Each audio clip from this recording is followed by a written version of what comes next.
السلام عليكم مشاهدينا الكرام، أهلا بكم. مرحبا بكم في قناة أخبار الكرة الوطنية.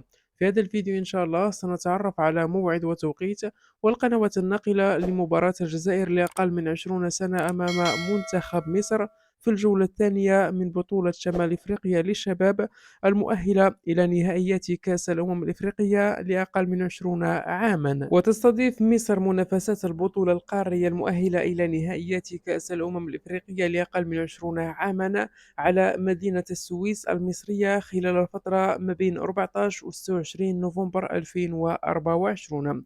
وتنطلق البطولة بمواجهة تجمع بين منتخبي ليبيا وتونس، ثم لقاء آخر بين المغرب ومصر. ويوم 17 نوفمبر 2024 تقام مباراة الجزائر أمام منتخب مصر.